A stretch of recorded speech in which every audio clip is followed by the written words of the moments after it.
ईश्वराची पूजा निराकार सर्वव्यापक ईश्वराची पूजा स्तुती प्रार्थना आणि उपासनेने होते. कधी कोण विचारलं तर तुम्ही लोक म्हणते जा तू का देवाला म्हणतो तू खोटा आहे म्हणतोय. हे सांगता आलं पाहिजे, सांगता आलं पाहिजे, सांगता आलं पाहिजे. आम्ही संपूर्ण जगात असलेल्या ईश्वराची प्रार्थना करतो. सगळ्या जगाला सांभाळणाऱ्या ईश्वराची आम्ही प्रार्थना स्तुती उपासना करतो. आमच्यासारखं कोण करत नाही. आम्ही सकाळी एकदा करतो, संध्याकाळी एकदा करतो. सदैव सन्मार्गाने जाण्याचा प्रयत्न आम्ही करतो. हीच पूजा आहे. आता ही पूजा एक शब्द आलाय. आता यज्ञ एक यज्ञ लिहून घ्या. यज्ञ काय आहे कोण काय सांगू शकत? ब्रह्मयज्ञ म्हणजे काय? आता किती आहे ती यज्ञ? 5 आहे ती कधी 5. ब्रह्मयज्ञ, देवयज्ञ है ना, पितृयज्ञ,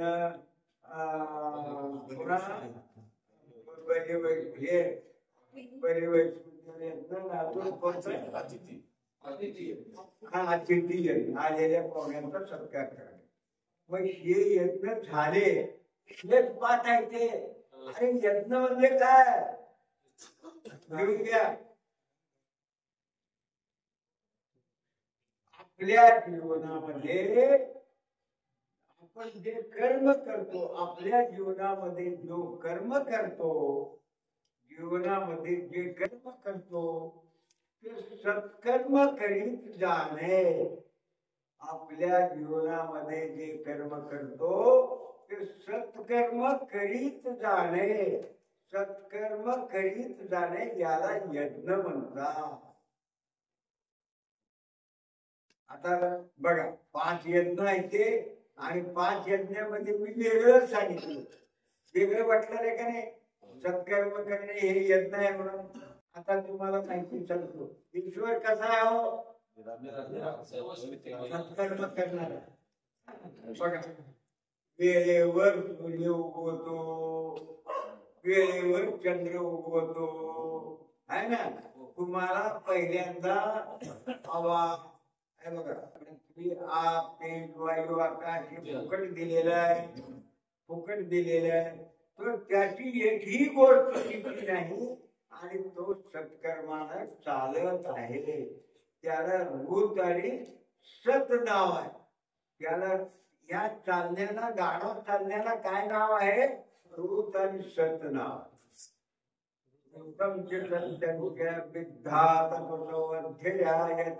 मी सांगत नाही, कारण सांगत बसल्यावर ते मंत्राच सांगितलं मंत्र म्हणलं म्हणते, पण मी भावार्थ सांग. कारण असं सांगितलं तरच वेळ मिळत्या बाकीचं लिगार केलं. हा तर मग आता ईश्वर नेहमी चालणार आहे. ईश्वर सत आहे. ईश्वर चित आहे. चित म्हणजे चेतन आहे. ईश्वर कसा आहे? आनंद स्वरूप आहे. मग आता ईश्वराची गुण कशी आहे सांगा प्रभू. कोण सांगते? तुम्ही उठा, उठा देवा सांगा. जेवढे येते तेवढं सांगा. हा सच्चित आनंद स्वरूप आहे. हा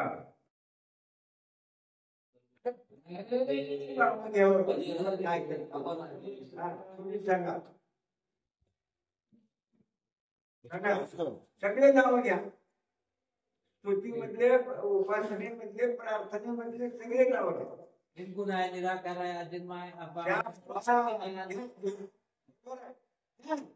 सर्वशक्तिमान, सर्वशक्तिमान, सर्वाचा आधार.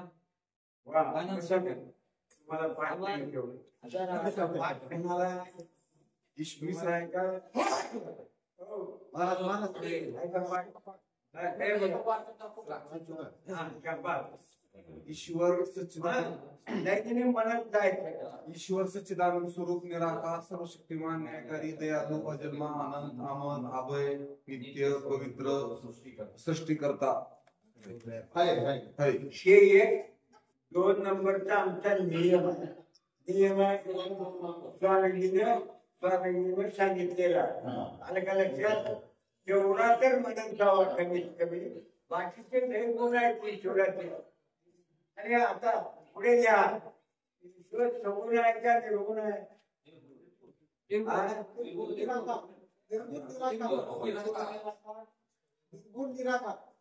दोन्ही बी आहे. ईश्वर सगुणी आहे आणि निर्गुणी आहे.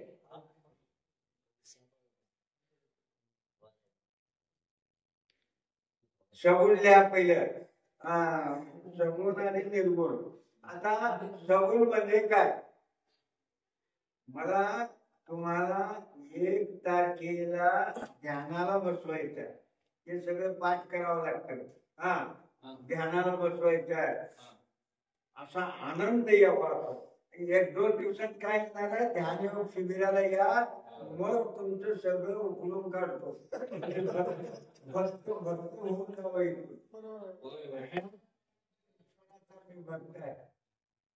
एका दिवसात ते इतक्या दिवसात का होऊ लागले? चकड्या मारला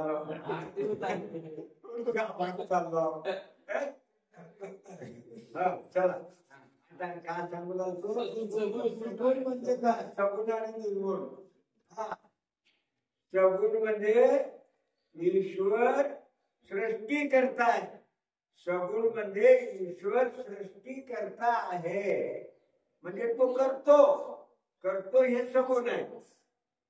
बरोबर वाटलं रे का नाही? बरोबर वाटलं रे का? तो काहीतरी करतो हा सगुण आहे. आता तो म्हातारा. आता निर्गुण घ्या खाली.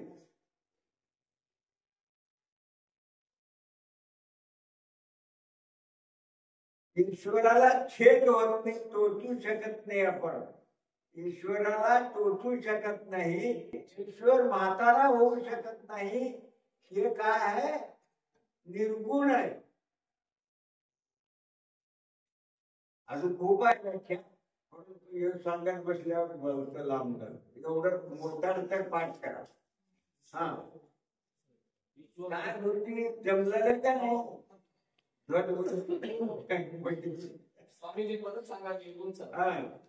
आता तुम्हाला ईश्वरला टोचू शकत नाही. मला माझ्या स्मृतीतून काल आलेल्या इतकं रागावले काय विचारू नका. अहो एवढा बोलत तुम्ही नाही असं बघितले. मग मला दिवस केलं. मग मी अभ्यास करून हे सगळं चाललं. नाही तर मी सर्वसाधारण तुमच्या मी अभ्यास करून बसू लागलो. तुम्ही नाही. अरे केलं अभ्यास सुरू केला. कोणी विचारलं तर संन्यास घेतला आम्ही. असं बघितल्याबरोबर प्रभाव त्यांचा एवढा रागी. पहिलं तर त्यांच्या पुढून कोण जात नव्हतं. आता ते आता त्यांचं भान गेलंय. भान म्हणजे ठीक गेले. शरीर चांगला जाऊ द्या. तर आता सगुण आणि निर्गुण 2 झालं. तो आता आमचा विषय काय होता? ईश्वराला टोचू शकत नाही म्हणजे बिलकुल. टोचू शकत नाही. याला निर्गुण म्हणतात. खाली आता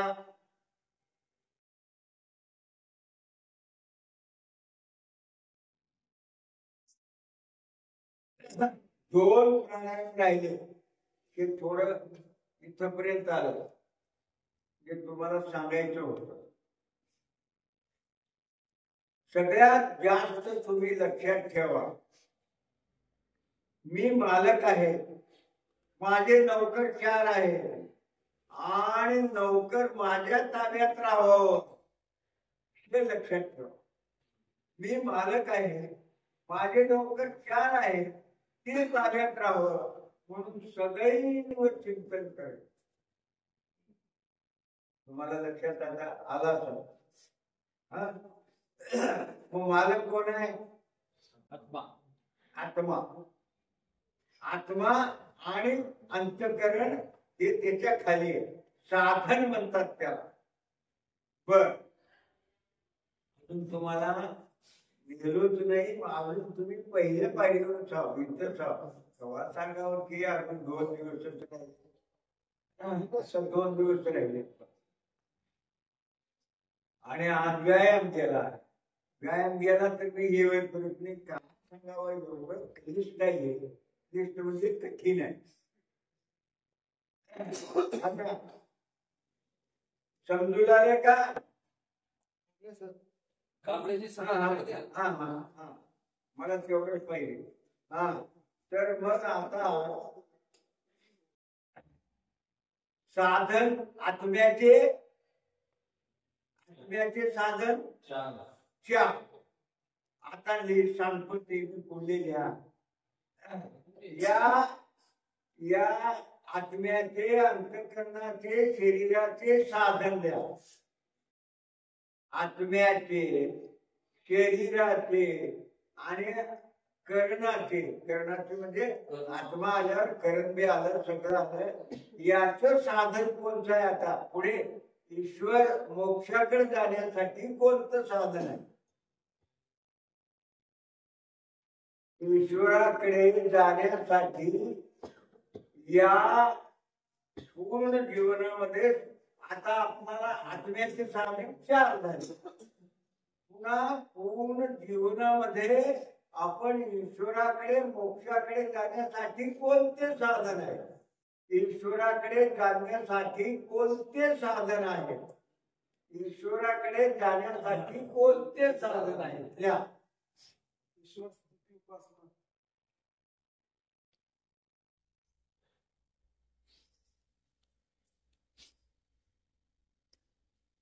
मला किती वाजले बघा? 6:30. 6:30. 7. आपण किती आहे? 7 वाजतो. 7 वाजेपर्यंत नाही. 7 वाजेपर्यंत अर्धा तास आहे. 6 आणि 7ला आपला 7ला पण होते ना. तर आता सार्वभौम नियम किंवा साधन कोणते हे सांगत होतो मी. सार्वभौम नियम किंवा साधन कोणते? सार्वभौम, साधन, नियम. वाक्य आहे ते. सार्वभौम, नियम आणि साधन कोणते? हा, लिहा. यम, नियम, सार्वभौम. हा, यम, नियम. यम नियमाला व्रतही म्हणतात. यम नियमाला व्रतही म्हणतात.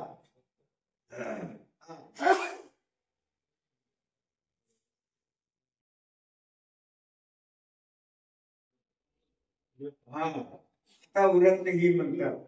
मग याचे जो पालन करतो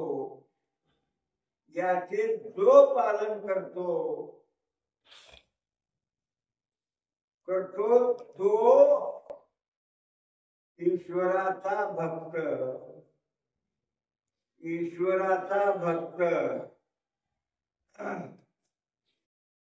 आणि भक्त, मुमुक्षु, योगी, ऋषी, मुनी सर्व होऊ शकतो. मग आता कोणते आहे ते?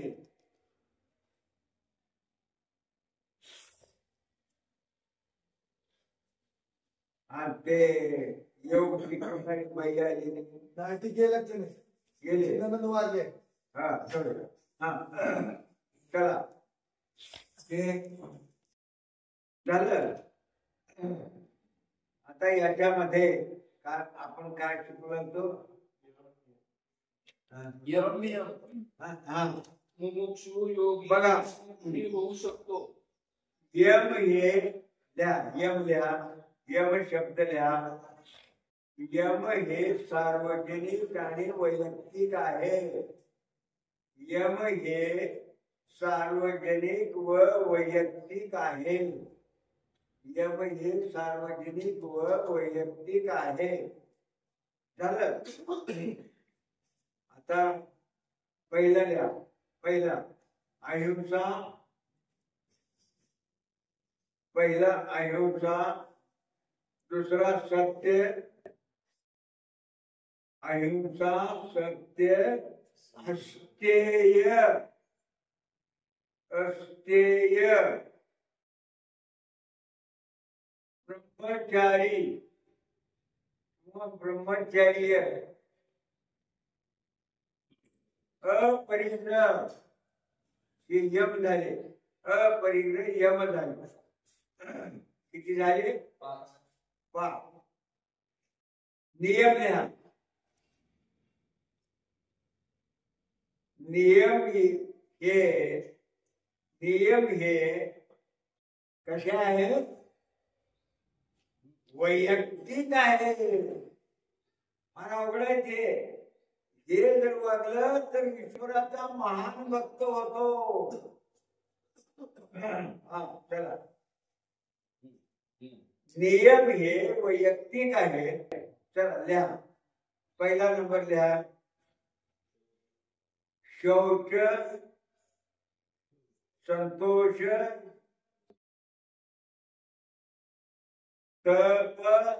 शौच, संतोष, तप, स्वाध्याय.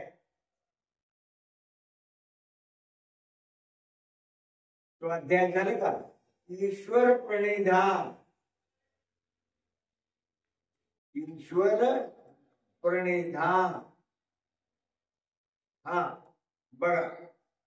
आता आपण यम नियम शिकू लागलो. यम नियमामध्ये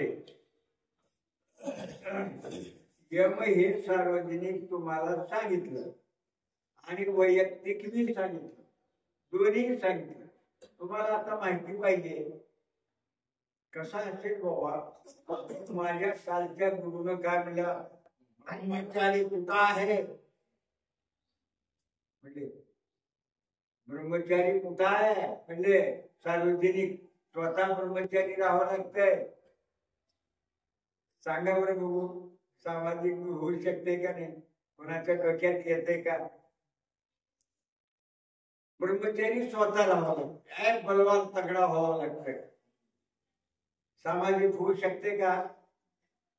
आता पहिली जाऊ दे. ती लिहून घेऊ नका. पहिल्यापासून अहिंसा. अहिंसा म्हणजे कोणावर वैर किंवा हिंसा करायची नाही. वैर किंवा हिंसा वैर किंवा हिंसा करायची नाही. अहिंसा म्हणजे वैर किंवा हिंसा करायची नाही. चालेल. हा वैर किंवा हिंसा करायची नाही. दुसरा सत्य वागलं पाहिजे. सत्य आहे. दुसरा सत्य वागलं पाहिजे. झालं.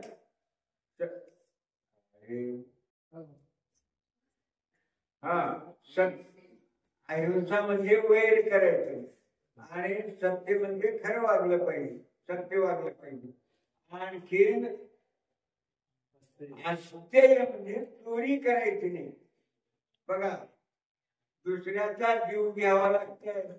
दुसऱ्याचा जीव घेतल्यानंतर हिंसा होते. मग सामाजिक झालं का नाही? सांगा ना. एवढं तर दुसऱ्याचा जीव घ्यावा लागते. दुसऱ्याला मारल्यावर हिंसा होते. हे सामाजिक आहे का नाही? वैभिक आहे ना? सांगा ना. सामाजिक आहे नाही? हे सामाजिक आहे. दुसऱ्याला सत्य बोलणं गेल्यावर दुसऱ्याला ते फोटो होते का नाही? दुसऱ्याची चोरी करावं लागते का नाही? हे सामाजिक आहे. आता ब्रह्मचारी आले. बघा स्वतः ब्रह्मचारी राहावं लागतं. मी म्हणालो सामाजिक वैयक्तिक बी आहे आणि सामाजिक बी आहे. ब्रह्मचारी माणूस आहे आणि तो सामाजिक बी वाईट बी काम करू शकतो. चांगलं बी काम करू शकतो. दोन्ही करू शकतो. एका मुलीवर बलात्कार करतोय, सामाजिक झालं का नाही? झालं का नाही सामाजिक? म्हणजे चूक. आणि एका मुलीवर दुसरा बलात्कार करायला आहे, त्यावेळेस ह्याचं कर्तव्य आहे की त्याला सोडवायचं. सामाजिक आणि वैयक्तिक झाले का नाही? दोन्ही झाले ना, सामाजिक वैयक्तिक. तर आता अपरिग्रह जमा करायचं नाही. अपरिग्रह म्हणजे जमा करायचं नाही. अपरिग्रह म्हणजे जमा करायचं नाही. अरे बाबा, तुमचं स्वतःच खायचं प्यायचं तेवढं राहू द्या, जमा करायचं नाही. ते चांगली, दुसरी घ्यायचं ते चांगली, चौथी घेतलं ते चांगली, करायचं नाही. हा, एक बायको करून घेतलं ते दुसरी आहे, असं 17 बायका करून घेतलं म्हणजे चूक. आता नाही ते कायदा, आता नाही, पण पूर्वी होता तसं. तर आता सांगायचं हेतू आपण जमा करायचं बाबा. जमामध्ये स्वामीजींनी एक अर्थ लिहिले, अपरिग्रहचा अभिमान मत करणार. स्वामीजींनी काय सांगितलं? सत्यात मध्ये अभिमान करू नका, अभिमान मत करो.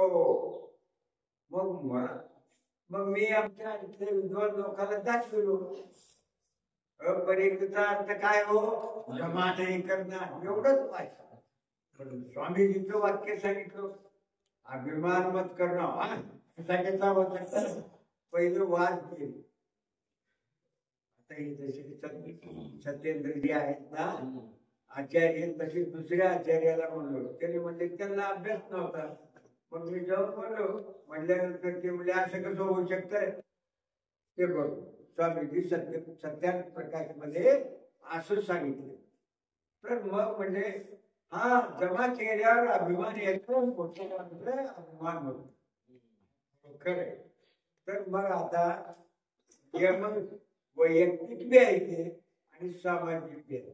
आता नियम घ्या ना पुढे, गप्पी पटपट घ्या. नियम शौच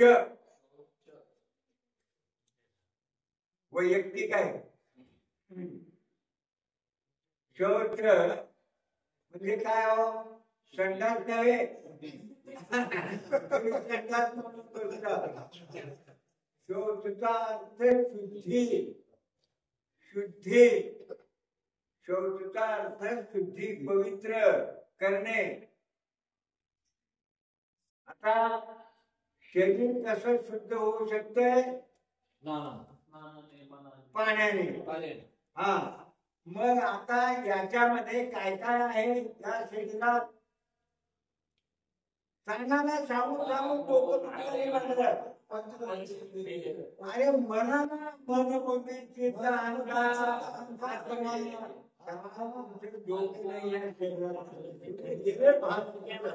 तुम्ही आता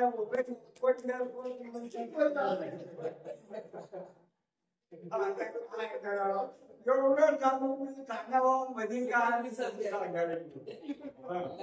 मग आता तुम्हाला या शरीरातल्याला शुद्धी कशी करावी, मनाला कशी करावी, त्यानंतर मनाला कसं शुद्ध करावं, बुद्धीला कसं शुद्ध करावं, चित्ताला कसं शुद्ध करावं, आणि अहंकाराला कसं शुद्ध करावं. या 16 संस्कारामध्ये हे नाही बाबा, हे तुम्हाला शिकवावं लागतं. 16 संस्काराच्या अगोदर हे शिकवून मग ते शिकवण. 16 संस्कार मध्ये नाहीत.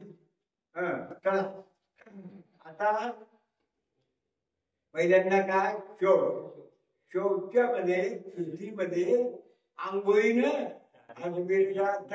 शुद्धांती म्हणजे पाण्यानं आपले अवयव शुद्ध होता. आता ते सांगत कशाला बसून पाच झाले साधारण आणि ती वेळ जाते. मग आता कसं करावं? हा, शेवट. आता शरीर पाण्यानं शुद्ध झालं, मन कशाने करावं? सांगा पटकन उठून. बसा, चुकलं. सांगा. हे सांगा. हा बरोबर हे आहे. सांगा. सत्यान ते पोरग विसावलं मना हा सत्य शुद्धी ती. अहो एक श्लोकाचा भ्रतराजीचा पाठ करावा लागतंय. हा मना सत्य शुद्धी ती. मन सत्यानं शुद्ध होत आहे. बुद्धी कशाने शुद्ध होते पटकन सांगा. बुद्धी सांगा हो पटकन एक जण.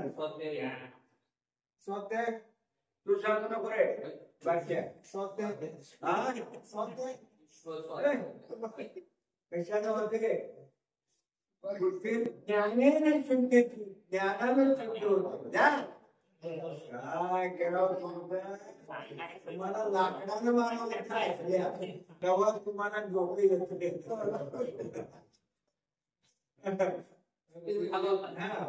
ज्ञानाने बुद्धी शुद्ध होते. आत्मा कशाने होतो. आत्मा कशाने शुद्ध होतो.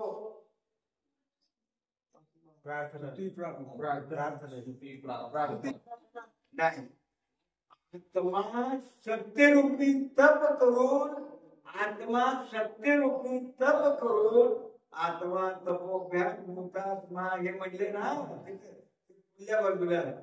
हा सत्यरूपी तप करून जो जगतो त्याचा आत्मा शुद्ध होतो.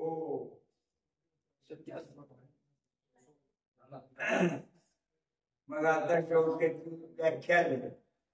आता तुम्हाला शेवटची झाली. आता संतोष यापुढे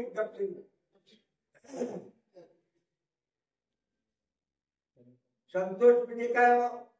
संतोषचा अर्थ शांत सुखानं पवित्र योग्य होऊन बसणे आहे का नाही. संतोष माणूस संतोष होते. त्याला दुःख बी आलं तर संतोष आहे. दुःख आलं तर बी संतोष आहे. असा कोण राहू शकतंय. साधू संत ऋषी मुनी मुमुक्षु योगी ज्ञानी हे राहू शकतात. एकदा काय झालं आता एवढं द्या. एकदा काय झालं मी माझ्या मेहुण्याची एकदा 2 मुलं झाले होते. त्यानं वारसा करायला लंडनहून आला.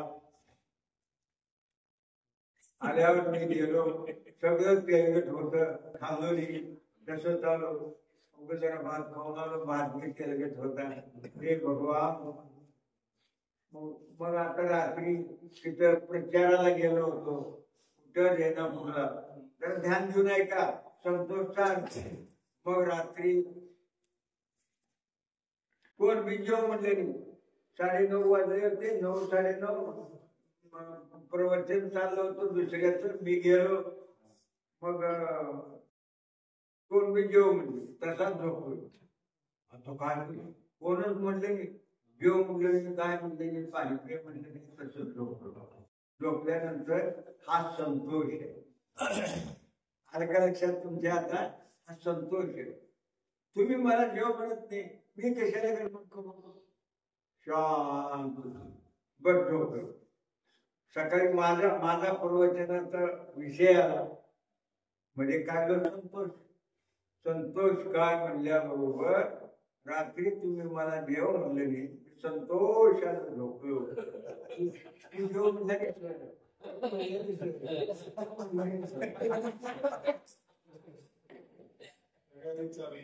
संतोष आहे. म्हणजे तक्रार करायची नाही. संतोष म्हणजे तक्रार करायची. बघा मला कोणीतरी वेळ सांगा. किती वेळ झाली. 7 वाजले. 5 मिनिट.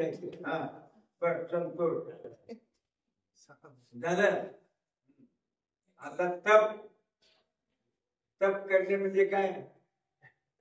सदैव सत्य बोलतो होतो माणूस. सत्यासाठी रात्रंदिवस झटला हो. सत्यासाठी त्याने मेला हो. तप कसं करावं. सत्यरूपी तप.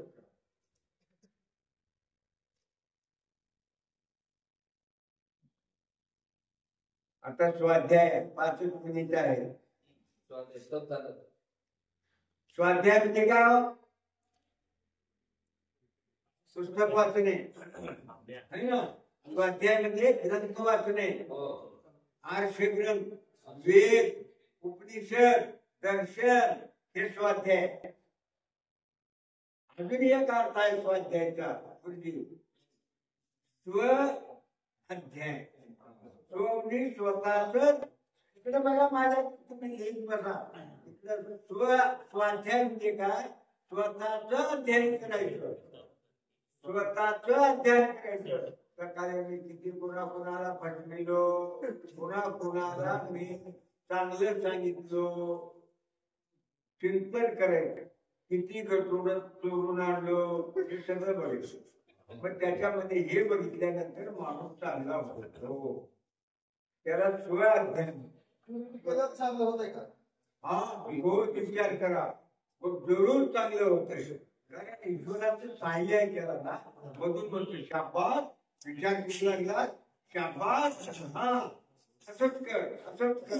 त्याने सांगतो स्वतः ईश्वर मध्ये बसलाय, आत्म्यामध्ये बसलाय, सूक्ष्म आहे त्याच्यापेक्षा. त्याने सांगतोय बरोबर आहे, बरोबर आहे असं सांगतो. तर मग आता स्वाध्याय कर. स्वाध्यायाच्या नंतर ईश्वर प्रणिधान आहे.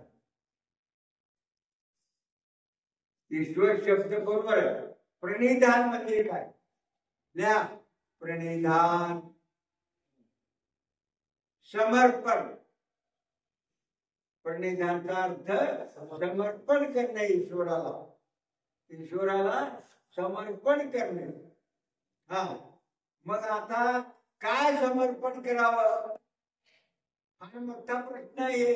एकदा मी गेलो मुंबईला. मोठा शास्त्रज्ञ आहे तिथं, मला बोलवला यत्न करायला. नवल केली म्हणून कितीतरी छान दिलंय. त्यानं यत्न केल्यावर मी सहज म्हणालो, चुकलं माझं चुकलं. मी काय म्हणालो, शरीर जाण द्यावं, मन देव, बुद्धी देव, चित्त देव आणि असं म्हणालो. असं म्हणलो, परंतु शरीर म्हणलो माझं चूक नाही. ईश्वर शरीरवाला आहे का? तू निराकार आहे ना. हा, मग त्याला शरीर म्हणणं चुकलं. त्याने म्हणला ईश्वर निराकार आहे, तुमचं शरीर घेत नाही. माझं चुकलं हो, बरोबर. लगेच माफ करावं लागतंय. चूक झाल्यावर कधीही माफ करा, तेव्हा माणूस सुधरत नाही. माझं चुकलं म्हणून मी लगेच बोललो, लगेच ग्रंथ वाचलो. अपने आप को समर्पण करना चाहिए. तिथं वाक्य काय लिहिले? अपने आप को समर्पण करना चाहिए. अपने आप को समर्पण करना. अपने आप को क्या है सांगा ना. अपने आप को क्या है? अपने आप को समर्पण करना. आता सांगा. आपल्याला शरीर नाही येतात ते ईश्वराला अर्पण करणं, त्या बुद्धी परमेश्वर नाही, हे बरोबर नाही. चांगलं म्हटलं तर सांगतो तुम्हाला. अपने आप को, अपने आप कोण आहे? मैं कौन हूँ? आत्मा. आत्मा को समर्पण करो.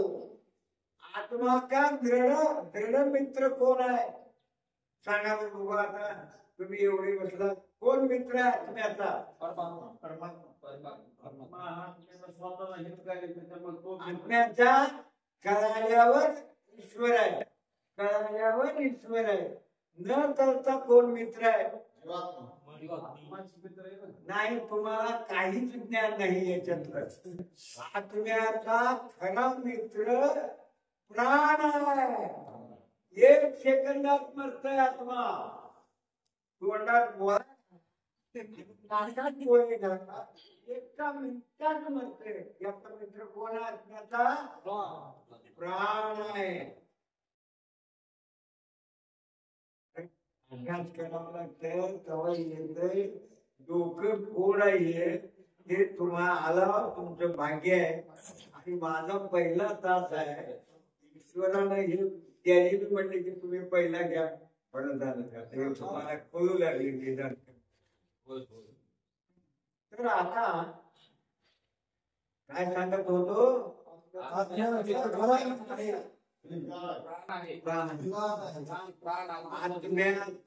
खरा मित्र कोण आहे? प्राण आहे. मग मग मी शिक्षक आहे. तुम्हाला वाटतं मग हे मोठा माणूस आहे. अहो मी वैद्य डॉक्टर आहे, मी शिक्षक आहे, मोठ्या शास्त्रीय लोकांचा शिक्षक होतो. त्यांनी आले माझ्याकडे उपदेशक व्हायला, हे त्याच्या मताच्या म्हणजे होय म्हणला. आला नाव घातला, फोटो दिला, सगळं दिला, पैसे दिला, सगळं दिला, आला तुम्ही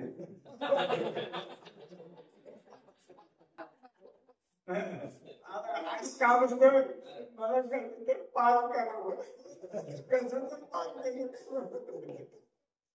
तर मग आता उपदेशक मध्ये शिकवत असताना बाकीची शास्त्रीची पोरं होते, त्याला शिकवत असताना समर्पण क्या करना है बच्चों? कोण मन म्हणलं, कोण शरीर म्हणलं, कोण काय म्हणलं. मी म्हणलो आत्मा आणि प्राण. मग ते प्रमाण दाखवा म्हणते शास्त्रीचे लोक. ऋग्वेदादी भाष्य भूमिकामध्ये सरळ लिहिलं प्राण आणि आत्मा समर्पण करा. वा, मला किती आनंद झाला वाचून. मग सांगायला की किती महत्वाचं आहे, फार महत्वाचं आहे. वेळ संपलेली आहे. आता आपण एवढं लक्षात ठेवा आणि उद्या असंच घेऊ, ध्यानापर्यंत येऊ. ध्यान मग आता पुढे जरा जरा तुम्हाला घेऊन चाललोय. आता हे सगळी हे भक्ती मार्ग आहे, उपासना मार्ग आहे, उपासना मार्ग आहे. आता शांतीपाठ करूया. धन्यवाद. तुम्ही चांगला ऐकला, घेऊन घेतला. धन्यवाद.